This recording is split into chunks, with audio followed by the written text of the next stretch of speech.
What's going on, guys? So yes, we are back with yet another Wrangler. At this point in time, I feel like the Wrangler Whisperer because that's all I do. And I wanted to bring this one to you guys because I try to bring the ones that are different so you don't get the same thing over and over again. And this one, just wait. Let's get to the video.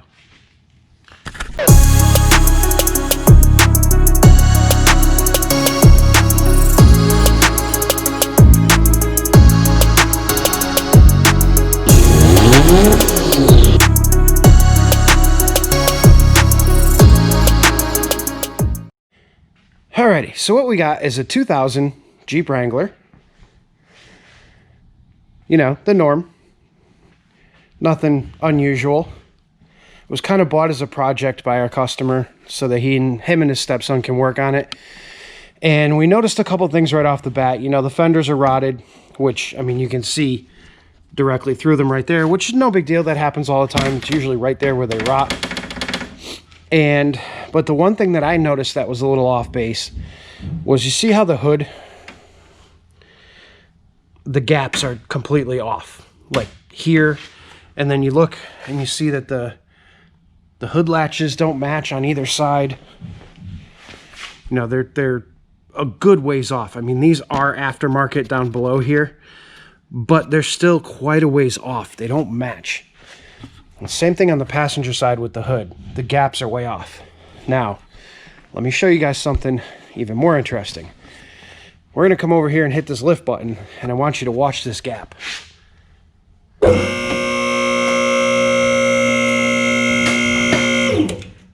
Look at that, no more gap. And all we did was pick it up, I don't know, maybe 3 inches. Look, our hood hinge lines up. The other hood hinge lines up. And the gap on this side is completely gone.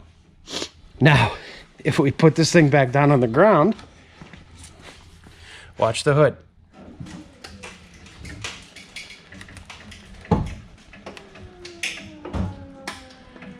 Open that gap right back up. And one more time for effect. See how good of a... Watch your ears.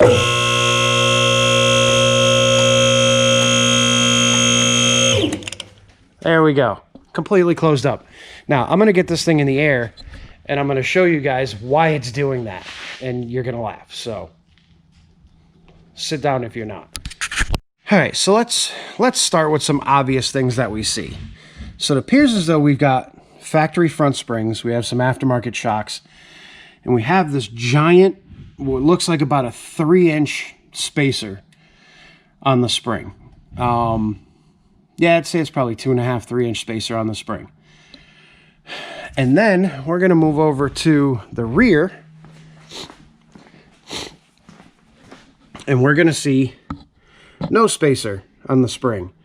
So what I'm praying is that those springs are not factory and that they actually are lift springs, and that somebody didn't install the lift in the front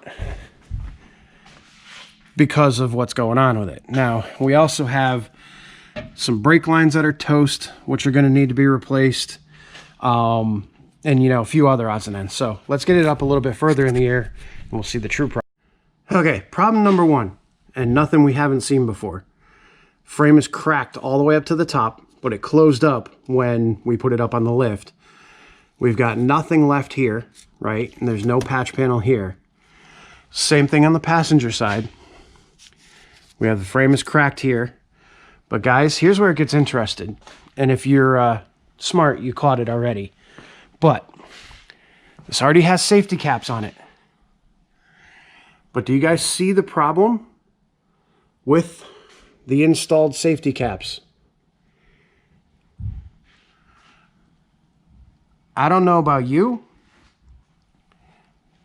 but I have not seen Wi-Fi welds, but now some Wi-Fi welds. These are completely invisible, guys. This must be some sort of new technology that we haven't been exposed to yet, where the welds are completely invisible and use bolts instead. So there's a bolt here that runs all the way to the top of the frame. There's a bolt here, which, by the way, these are drain holes. Those are supposed to drain these things out. There's bolts in them that run all the way up into the top of the frame and hold on the safety caps, which are not bolted to anything. And luckily we have all new bolts, all new hardware, all new safety caps, because they even sliced the safety cap to go around the exhaust hanger. And none of this is welded. None of it. Except that. And it is welded here. And, well, you know, boogeyman. But it is not welded up top at all. So, I mean, I could probably pry this stuff off of here with a screwdriver.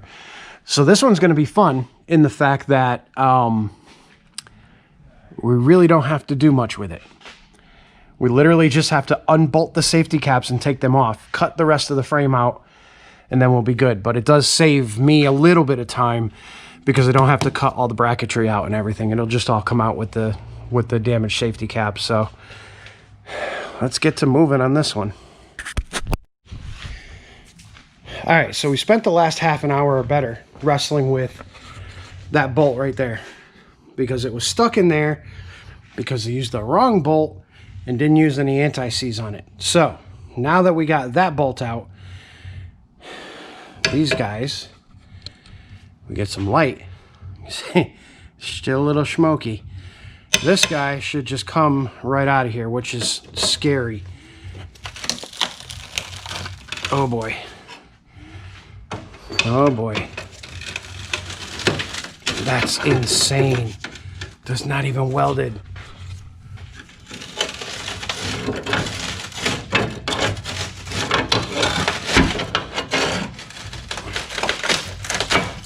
Wow.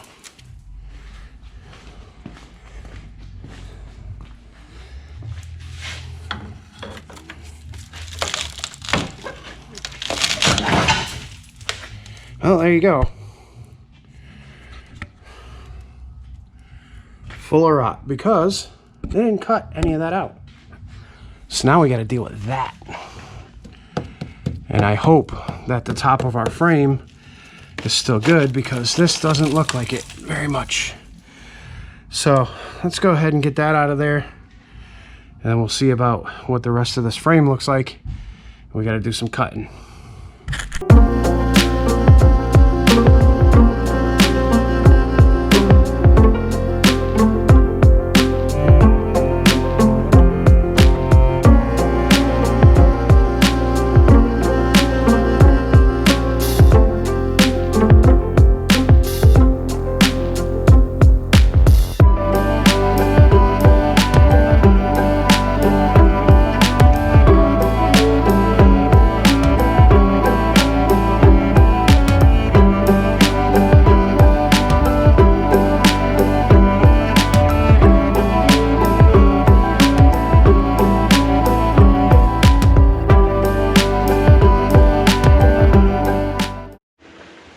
So with not even a feeble attempt at welding this thing together, it was pretty easy to take apart.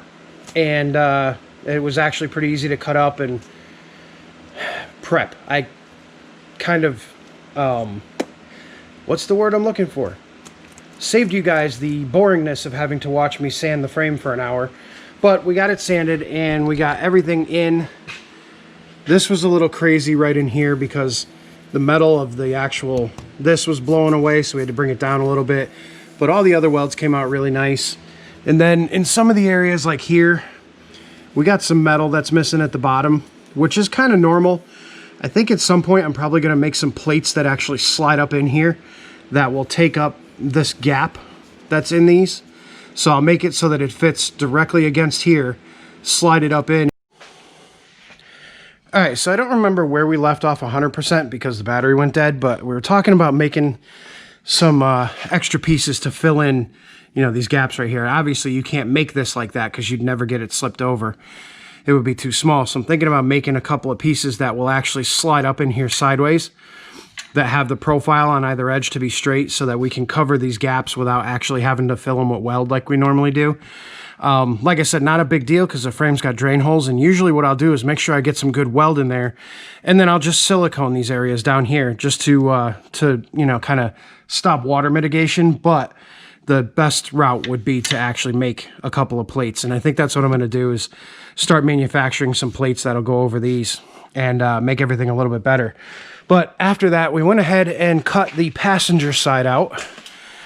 And you can see this side was actually cut a lot better. Somebody did it with a grinder initially, but on the inside, we did go ahead and, you know, basically clean up the margins just to get a little bit more of the rust out of this thing, because every single part of it was super thin and super rusty on the bottom. And they had literally just plopped the, you know, you can see stuff like this just comes right out. But they plopped, you know, some weld on that one piece, but nothing else. So everything was susceptible to water. So now all we got to do is clean all this metal up. And once we get it all cleaned up, we'll get the safety cap on this side.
All right, guys, so both sides are done. We threw a quick coat of flat black on here.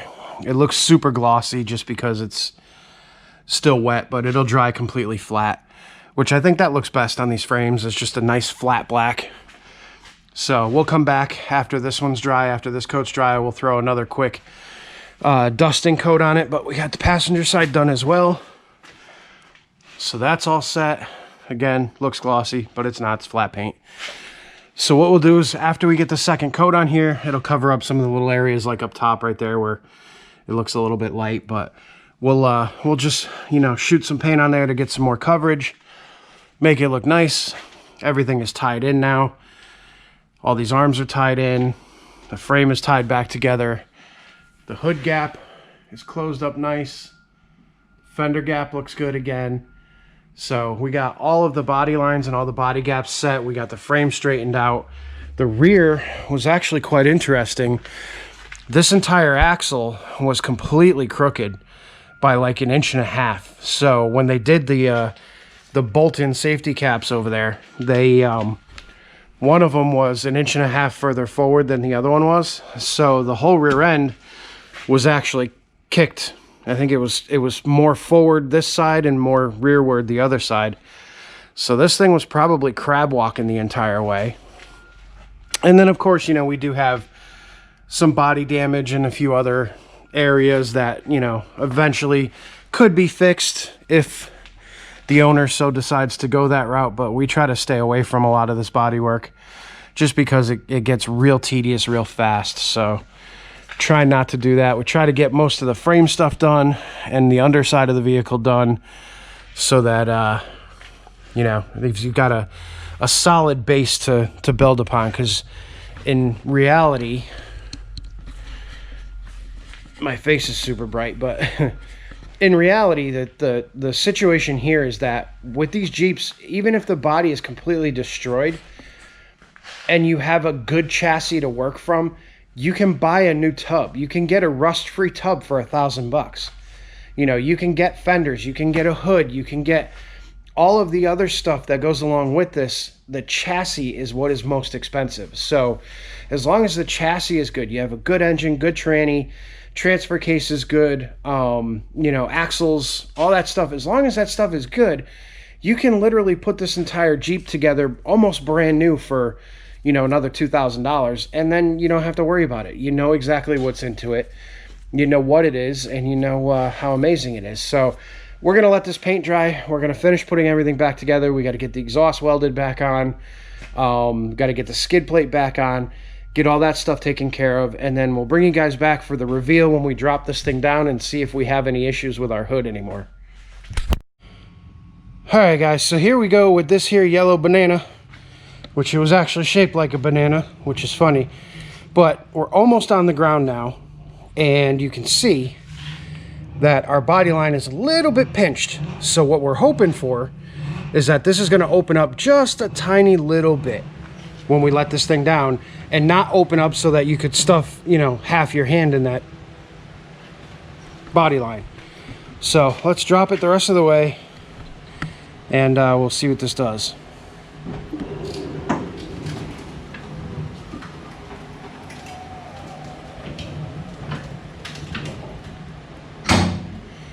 All right, it's fully on the ground, and that body line is exactly where we wanted it.